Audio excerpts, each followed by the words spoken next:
All right, well, welcome to Lesson 8 in Unit 4B. We're really going to be now using the skill from Lesson 7 about identifying parallel and perpendicular lines and switching gears and learning how to write equations for parallel and perpendicular lines.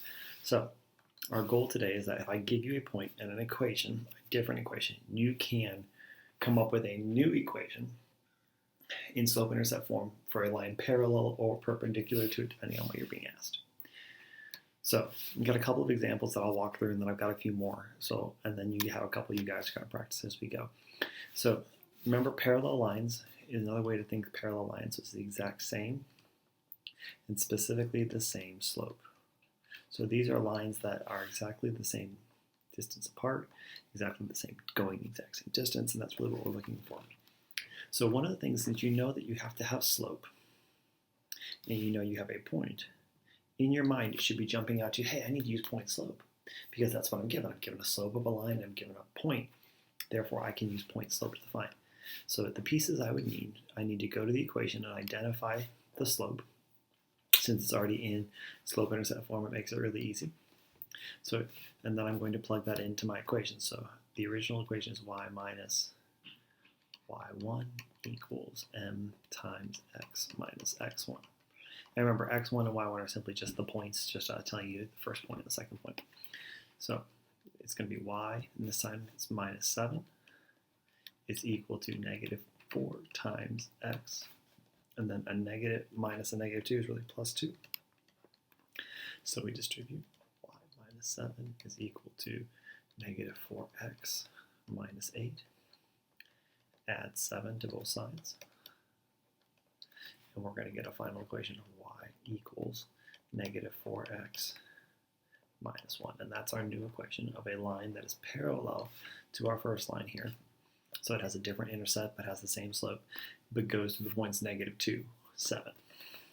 So the second half of the problem is what happens if I have an equation that is not in point slope, or not in slope-intercept distance unit form. So I've got to solve for that first. So I subtract x from both sides.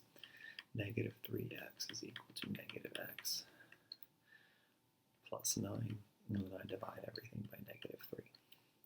So I get over here, I get y is equal to 1 over 3x minus 3. And remember, two negatives will cancel each other, that's how I went to positive. Now that I've got this, I'm going to go back to point slope. Y plus 1 is equal to 1/3 times x minus 3. So that lets me get my equation written out. Distribute everything I've got. Y plus 1 is equal to 1/3 x. 1/3 of negative 3 is just negative 1. And now we're going to go in here and subtract 1 from both sides. So we get y is equal to 1/3 of x minus 2. And that's our equation. And that's, again, parallel to this line that we found is the same as this one. It's the same slope, but a different intercept. Now let's move on to looking at perpendicular lines. And these are the same idea, except for when you talk perpendicular, you're thinking going opposite directions, but meeting at a 90-degree angle. So the slope for this one was the negative reciprocal. Okay, so it means, so if this is positive 2, the negative reciprocal is negative 1/2. And that's the first thing we've got to get understood. So, okay, so we're still going to use point slope. Y minus 3 is equal to the negative reciprocal, so negative 1/2 times x minus 4.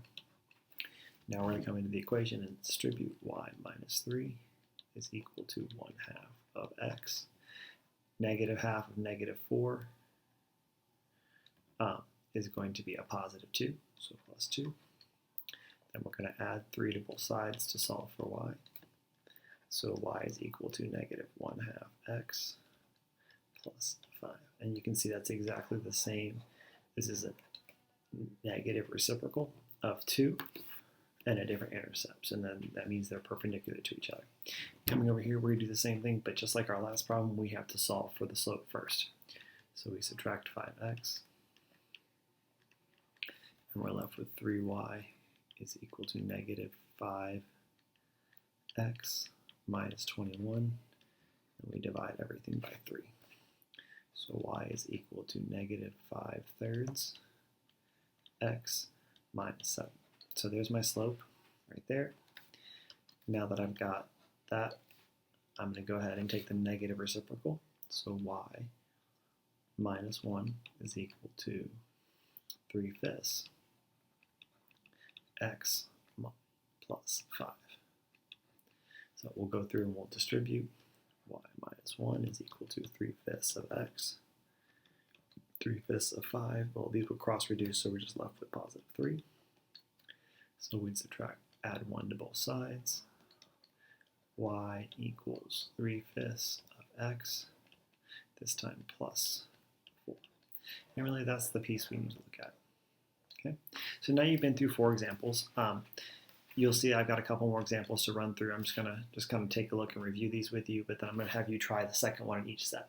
So just like we did before, you've got the slope, so you're all set. You would come in here, you'd use the slope, you plug everything into your equation. Plus 1 is equal to 2 times x plus 4. Then you follow, you distribute. Y plus 1 is equal to 2x plus 8 this time. Subtract 1. Y is equal to 2x plus 7. All right, now I want you to pause the video and give number 8 a try. Be able to just choose the correct answer in the multiple choice question for the equation. All right, you can see here's my work on this one. I didn't have to switch anything, so I just took the same slope and I brought it down, plugged in my new points, and solved all the way through to our final answer being y equals negative 1/4 x plus 5. All right, let's take a look at the next one. In this case, I've practiced this one already, but this is the one where you take the time and you have to switch it from one to the other. So the only thing I'm going to worry about here is just reviewing it real quickly how to switch things. So solving for y using your linear equations. 2y equals negative x plus 14. Divide everything by negative 2. My new equation is y equals 1/2 x minus 7. Now remember, double negatives will cancel, just like you would with division. Now I want you to pause the video and answer the multiple choice question for number 4. You can see my work here. Here's my initial equation. Okay, and then I kept the same point, distributed everything out, and ended up with a final answer of y equals negative 5/2 x minus 8. So this one's perpendicular. The key to remember this one is the negative reciprocal. So I'm not going to jump in and show you all these again, but just remember that to get the negative reciprocal, flip and take the opposite sign. And that would be the line that's the slope of the line perpendicular to this number. I pause the video and give this next one a try as well. All right, you can see here's my equation. So I didn't even bother putting a 1 here. I just said negative. This means I'm going to distribute my negative twice. And when I solve, I subtract 2 from both sides. I end up with y equals negative x minus 5.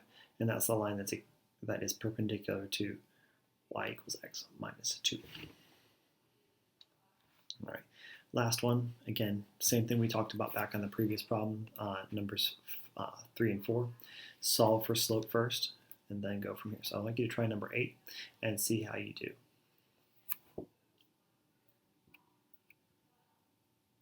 All right, so taking a look at number 8, first thing I did was solve for the slope. I got negative 1/3. So then I took the negative reciprocal. The opposite of negative is positive, and I made it 3/1 instead of 1/3. And I plugged all that into my equation, and I got my equation right here of y equals 3x minus 3. All right, now you're ready to jump in and give the writing parallel and perpendicular equations a try for yours lesson 8 homework.